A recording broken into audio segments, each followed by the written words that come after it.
The TEFL Commute, Season 7, Episode 4, in which we discuss puzzles. Let's get started.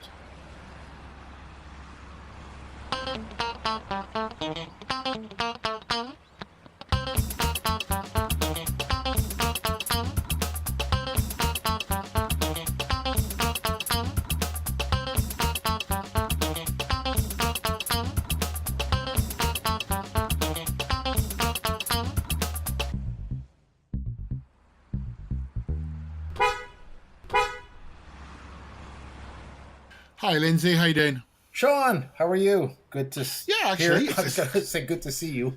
Good to see your picture on my computer screen again. Oh, thanks. It's actually feeling very spring-like. It's actually quite sunny for a change here, which is unusual going on. So why are we here? What are we doing? What's TEFL Commute? Oh, yeah.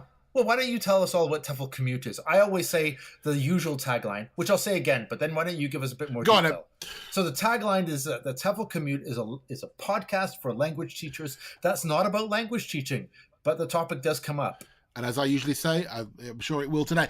No, I thought it would be good to remind listeners what TEFL Commute is, in the sense because I think we got a lot of new listeners this season already, and people might not realise why we call it the TEFL Commute. Obviously, we're both, we're all both, and James behind the scenes as well. We're all language teachers, teacher trainers, writers that have been in the EFL industry for a while, but we wanted to make a podcast which was slightly not so serious for people to listen to on their journey to work. Hence the fact it was called TEFL Commute, which is why we talk about teaching, but really not often go deep into teaching, I would guess.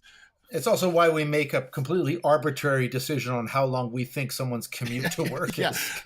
Our episodes will range from 30 minutes to 45 minutes, sometimes even pushing towards an hour. It also depends where we're traveling to and how much time we want to listen to ourselves for, the long journeys with that. Indeed. So that's why we're called the TEFL Commute. And as was noted, we're 3 years old now, which is spectacular given 3 years. And we always take a different topic for our episodes, which brings us to today's topic. I think this is one that you chose, Shaun. You wanted to talk about this. The topic is puzzles. So what does puzzles have to do with language teaching? Or why do we want to talk about puzzles? I thought it would be selfish because I know that in our other life, when we talk about games, one of the games you dislike the most are puzzle games. So I thought, I'd bring that into it. But no, I was actually when we start thinking about episodes earlier in the year, and I think at the time we were talking about episodes. I was listening to a BBC. I can't remember if it was a podcast or something I was listening to on demand about the history of puzzles, and it was obviously puzzles themselves have been around in human history for 2,000 years. And bizarrely, at the same time, I was by something on social media of a book by Friedrich Kippel. I don't know if that rings a bell. That's right, Friedrich Kippel. Keep talking. Yeah. The Green Book.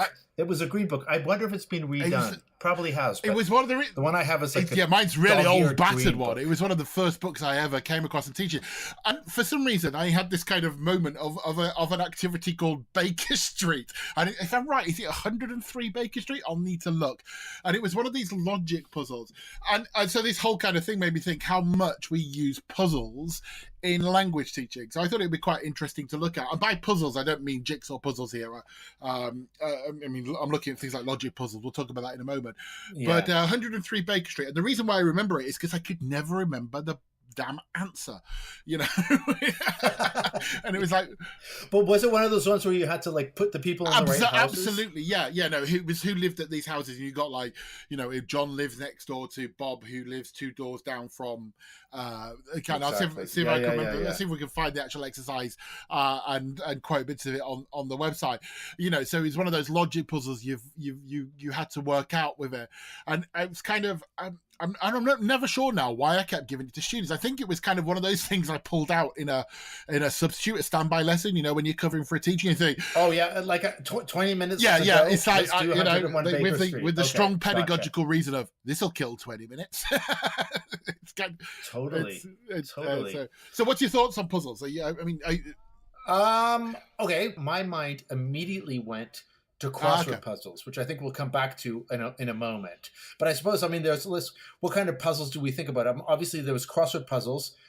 There's also the word search puzzles. the word ladders, word circles.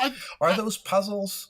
I don't know. They're I think kind of they are listed in puzzles. our list of puzzles. I think it depends how you want to define puzzle. I think here we're looking. I think if you look at the crossword, the word circles, word ladders, word searches, they all involve some kind of cognitive challenge to find words, don't they? They do, but crossword puzzles are like I guess there's a difference between the language puzzle and then like well, I suppose I don't know. I was just doing a word search now, and I always in a workbook making one. I was setting one. And I always think it's a cop out because I'm like, this is just finding the letters that go together.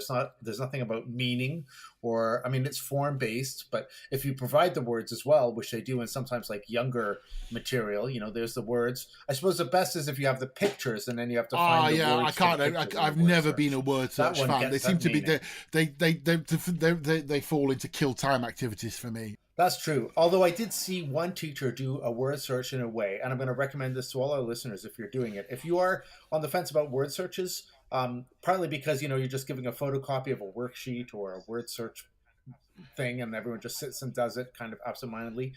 I saw a teacher do it really well with projecting the word search in big, like onto the whiteboard, but they used the projector. So they projected the word search, and then they would call out the definition of one of the words in the word search, and the class was divided into two teams. And so it would be like, this is a place where you can take books out, but you don't buy them. So they have to find library, right? And so whoever finds it first says, I've got it. And then they have to come up to the board with the marker and circle the word on the board. And all of a sudden, the word search, my much maligned word search, I was watching it. It was quite a motivating activity. Everybody was much more focused on the thing altogether. There was listening involved. But I think actually that's kind of, I guess that's communicative. In a sense, the same kind of logic that falls behind, say, half a crossword or the jigsaw-like activities, isn't it? I guess, although in your example there, everybody's got the same information. But in kind of half crosswords, you have half the information. Yeah. The other person has half the information. And to make something which is not inherently communicative, I guess.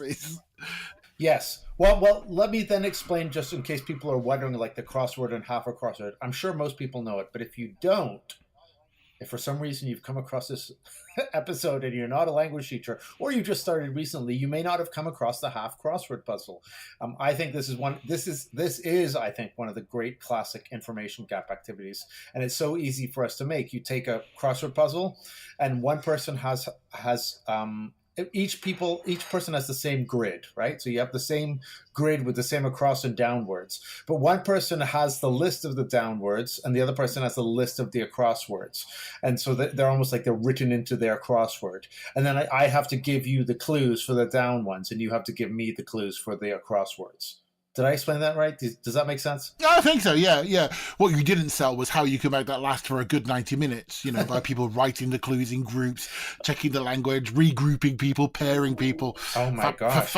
Oh, yeah, you can really faff about with a half crossword if you want.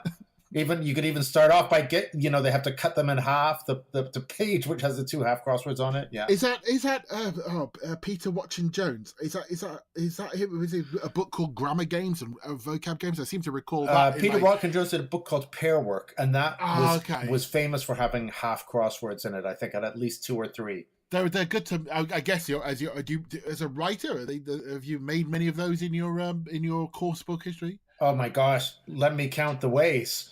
Yeah, no, I've done it loads of times. Almost any time, well, sometimes I start to avoid it because I feel I've done it too much, but anytime you've got relative clauses as a grammar point, that's for sure the best time to trot out the how can we practice relative causes? Crossword, yes. Yes. the only Gosh, we are talking a lot about language teaching. The topic has been in there since the beginning. Terrible, isn't it? Do you have something else interesting for us that you could share? I want to give you, since we're on crosswords, so a couple of things about crosswords I find quite interesting. I was just looking to see what had been written about crosswords in ELT, and actually the ELT journal going back to 1950 is really interesting. There was a use, and this person was actually talking about using authentic crosswords. Oh, okay. The innovations of the past half century that have been applied to education, the crossword is perhaps the Cinderella. And what I liked about that sentence is that it was the use of the Cinderella, and it made me really so think. The crossword is a Cinderella of innovations in education. And in the fact that it's not talked about enough, I believe, is the context. It's the one sweeping the room in the corner, but really yeah, it's the princess.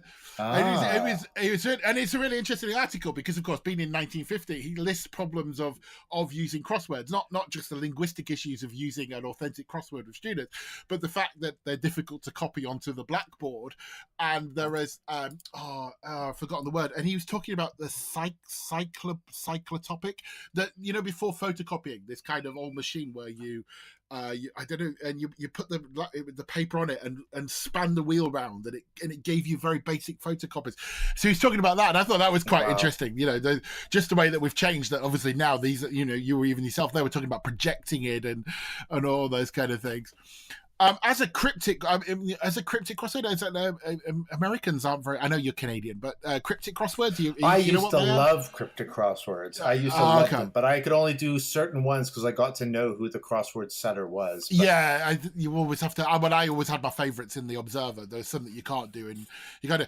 My favorite ever crossword clue, and I think it's many. Have you seen this one where the crossword clue simply it's 5 letters, and it's just the clue is HIJKLMNO. So the word is 5 letters long. Yeah, and the clue is HIJKLMNO. HIJKLMNO. Yeah. So it's part of the alphabet? No. But what have you got? What's the first letter? H. And what's the last letter? O. So what's the range? H. Middle. You've got H. I've got H2O. H2O, water. Which is... Oh my God. It's water. I feel so good. Like I just have to have a lie down now. That's a clue, isn't it? Oh, that's a great clue. Shall we take a moment here, though, while we're talking about crosswords? I'd like us all to just have a moment where we take our caps off to hail the mighty Puzzle Maker. This is a website that I think teachers have used since teachers started using websites. And what's amazing is I was looking at it. It still exists almost in the form that it existed when it started. Do you know the site I'm talking about? Puzzle Maker? I have. Yeah. I used to use it quite a lot. What's amazing? Exactly. This to me was this was the late 1990s when you would still have dial-up internet. And I remember teachers would still be able to make crossword puzzles. You could make your own crossword puzzle with this tool. And it was the same website. This is Discovery Education, I think from the Discovery Channel. I'm not sure, though. Discovery Education, I'm looking at it. discoveryeducation.com/free-puzzlemaker, one word. You have all these different puzzles that you could make. So it could make your word search, your crisscross. That's what it was called, the crisscross. And I don't think I've met one teacher who hasn't made a crossword puzzle with the Puzzle Maker. But what I find is amazing about this is the font of look. Like when you look at what it generates, it looks like something that you would generate back in the late 1990s.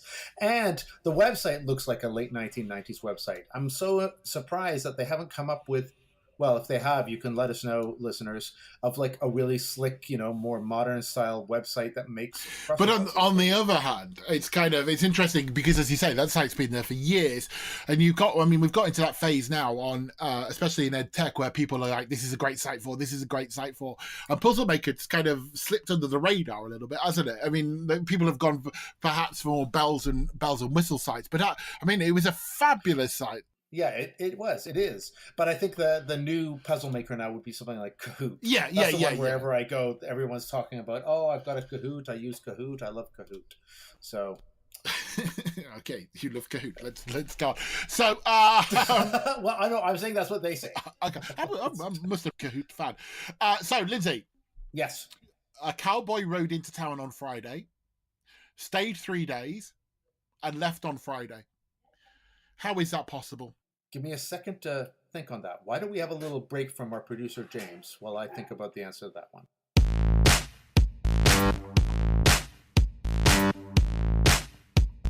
Hello, producer James here with a quick message to say thank you for listening to this, the 7th season of the TEFL Commute podcast. If you're interested in sponsoring this podcast, we'd love to hear from you. It's easy, just get in touch with us at our email address, TEFLcommute, @gmail.com. We'd love to hear from you. Okay, back to the show.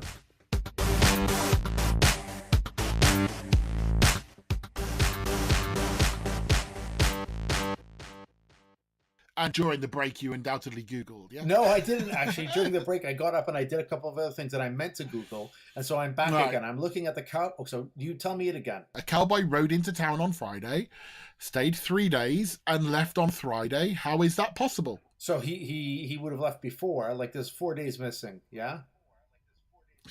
And so he just I'll sing a song while you think about it. I'll come back to you in a little bit. Lateral puzzles. I love lateral puzzles. Okay, this one I don't know. There's kind of these. I give up. I give up already, teacher. Do you? Yes. Okay. The clue is the word road. A cowboy rode into town on Friday, stayed 3 days, and left on Friday. How is this possible? Oh, he walked out of town. He didn't ride what was the name of his... He rode, so he was on a... horse. And what was the name of his horse? Oh, my God. Okay. All right. Okay, no, that's not bad. Not bad. Okay. He rode into town. Why don't we spell it out just in case someone else hasn't got it? Okay, a cowboy rode into town on Friday, stayed 3 days, and left on Friday. How is this possible? Friday's the name of the horse. Friday's the name of the horse. Yeah. Do you want an easy one? What word is always spelled wrongly? Okay, say it again. What word is always spelled wrongly? WRONGLY, wrongly? Correct. Yeah. Oh, I'm brilliant. Okay. You give me... Oh, look at that. No. You said in your outline you had 3 of these for me, so give me the third Okay, one. and the last one then. So you're running a race. Okay. I know that's probably... I'm running in a race, okay. Yeah, you're running in a race. You can just imagine that. You overtake the second person. Yes. What position are you in? First. So no. So wait a second. I'm running in a race. I overtake, so I go in front of the second person. So I'm in the first position. I was in the third. Yeah, before. so now you are? You're right. No, you're in second. Yeah, you fell for it. Yeah. Okay, that's not a puzzle. That's just these are lateral thinking puzzles. They're good to keep the students making thinking choices. I think the lateral thinking puzzle in ELT. I mean, I haven't seen these ones. The ones that people are using are those kind of the lateral thinking. Like the typical one, I've seen this one, like the man in the desert with the backpack on his back and no footprints in the sand. Yeah. Kind of thing. Oh no. Dead. There's often it's to do with a parachute, isn't the dead guy. Yeah. So he jumped in a parachute or whatever. I've seen lots of teachers say they really like doing those. In fact, there's a whole game that I would recommend, but it's far too elaborate to use in the classroom. But there was a whole series of those called Black Stories, which was a card game. Well, each card had one of these mysteries on it. So you had the card and the answer, and then people had to guess. But they were so convoluted, much more than the parachute. Yeah, I've heard parachutes on plane. That's like a game called a book called Puzzle Games or something. I think from ELT. And I think the second one is about a goldfish, if I remember rightly. But I'll have to look that up afterwards. So would you? I mean, they're a different type of puzzle, and obviously we don't quite agree. I don't think on those ones. So they're not something you would do with students. Oh, I think I might. I quite like those kind of puzzles. I like some of them. Like the Friday one might be. Well, that I could see myself perhaps using that one, or as an end of class, a little treat for them to kind of like, next class, see if you could find the answer, even if it does mean Googling it. At least they would Google it in English. I've got to confess, I have they're on my QR code race. So I put loads of little puzzles like that on QR codes around the class teaching space, and they run around in teams to solve all the puzzles by zapping the QR codes and then working together with it. I do like some of those ones where like the ones where you, a bit like the Baker Street one. But there's other ones where you kind of generate the puzzle yourself, so you have to design the seating plan for a whole bunch of people. But that's kind of more personalized puzzle where, let's say, the way you do that is you kind of lead them. They need to make a list of famous people from a certain point in history, famous people from a certain country. You don't tell them why. And they made a whole list of famous people. And then you say, now I want you to imagine that all of these have come over for dinner. You have to make a seating plan. Who's going to sit next to who? And so that it has the best chance. So there's not. I mean, in that case, It's very subjective. But I quite like that though, because there were certain people that wouldn't be able to sit next to each other, obviously. So that's something that maybe we should explore. Give that more detail at the end of the podcast. I tell you what, have you ever heard of Arthur Wynne? No, I haven't. Okay, well, let me introduce you to him, and I'm going to bring back Timeline. So let's listen to Timeline. Ooh, Timeline! It's our little puzzle game on TEFL Commute.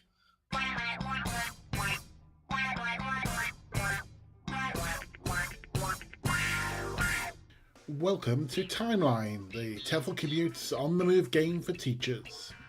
In this game, you need to draw yourself a mental timeline, and then we'll give you a number of items that you have to put on that timeline in order of invention, discovery, or first use. You'll get a point for everyone you get in the right order, and though there are no prizes, 5 points will leave you feeling fairly smug in the staff room. So here are this episode's 5 things. You've just heard me mention Arthur Wynne to Lindsay. Well, those puzzleologists among you will know that this is the person credited with inventing the crossword. So in keeping with this episode, this timeline is all about puzzle creators. I'll give you 5 puzzle creators and the puzzle they created. All you need to do is put them in the order of creation from the oldest to the newest. Ready? So let's get started. So up first, Arthur Wynne, the crossword inventor. Next, we got Norman Gibbet, who invented the word search. But in what year did he do that? Howard Garnes invented something called number place, which you probably know now as Sudoku. So did he do that before or after the crossword, for example? Next up, somebody better known perhaps for their writing, Lewis Carroll, who invented the word ladder. And finally, we've got John Spilsbury, who is credited with making the first commercial jigsaw puzzle. But when did he do that? So of all those puzzles, which was the first, which was the second, which was the third, the fourth, and which was the newest creation? Okay, thinking time.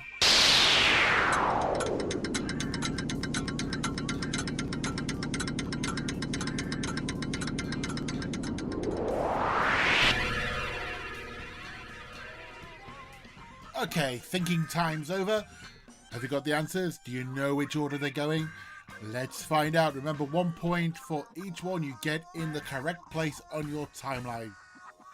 So we're going to start as far back as 1760, and that's when John Spilsbury was credited with the first commercial jigsaw puzzle. So that's 1760 for the jigsaw puzzle. Next up is Lewis Carroll, and that's 1877, and he claims to have invented the word ladder on Christmas Day of that year. So 1760 followed by 1877, and then that is followed by 1923, and that's when our first crossword came out. So that's when Arthur Wynne is credited with the crossword. After the crossword, we move forwards closer to present day, and our next one is 1968. And in 1968, Norman Gibbet invented the word search. Okay, so 1968 for the word search, which means that our newest creation, our newest puzzle, it was 1979, and that's when the first number place was published. And as I said, that became better known perhaps as the name Sudoku. So the correct order: 1760 for the jigsaw puzzle, 1877 for the word ladder, 1923 for the crossword, 1968 for the word search, and 1979 for Sudoku or number place. If you got all of those, then very well done. I'll see you next time on another episode of Timeline.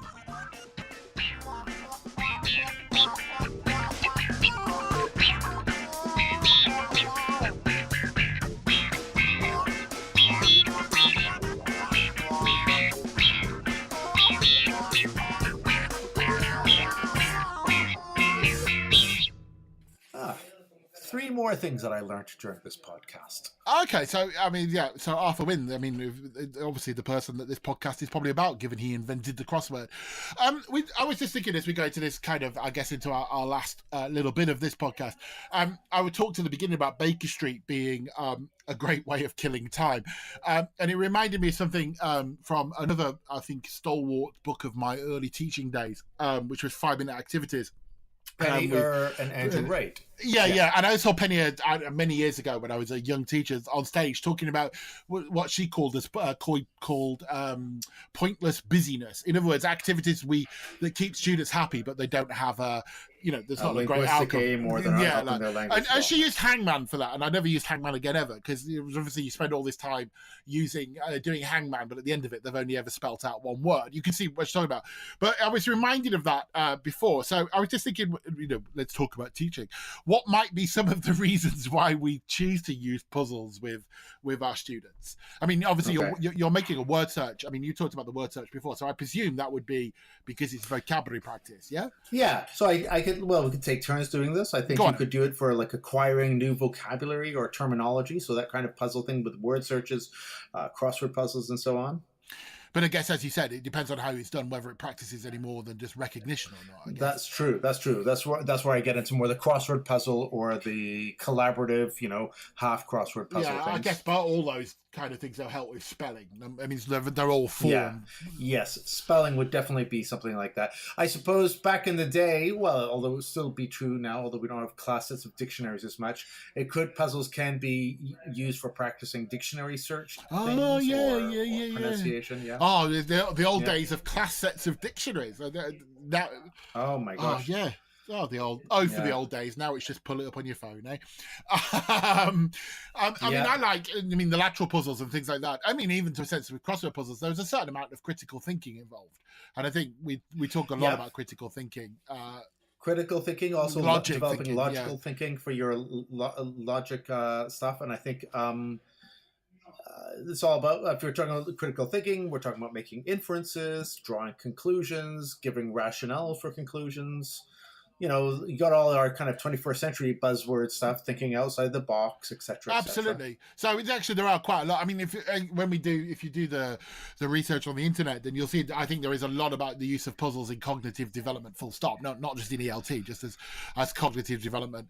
And many people might have thought when they saw the title puzzles, they thought about jigsaw puzzles. But even, it was making me think as we talk, I've done jigsaw puzzles in class where I've taken photos and split them up, and people have to go around and match them up and those kind of things. So I guess that appeals to different learning styles as well. That reminds me, I think it was Ken Wilson who told me this story about some material, we were talking about dialogues for elementary students, and he told me some of this fantastic material from the 1960s where one of the dialogues was the following, and you had to listen and guess what the context was, and you heard someone saying, is that an arm? And then someone says, no, I think it's a leg. What's that? Is that his head? Yeah. No, that's only part of his head.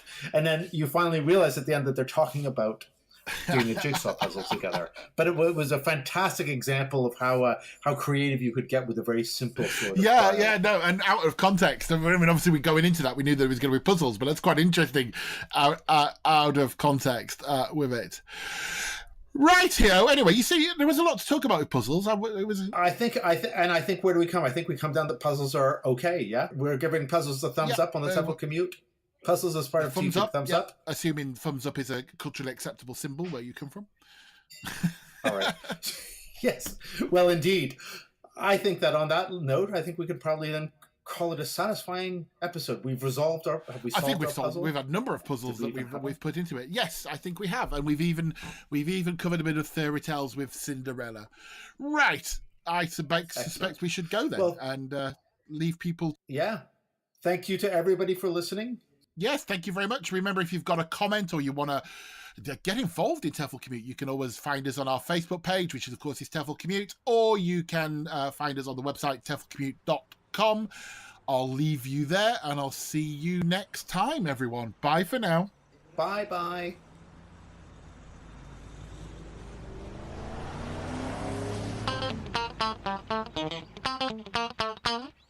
As your commute is coming to an end, here's an activity you can take into class.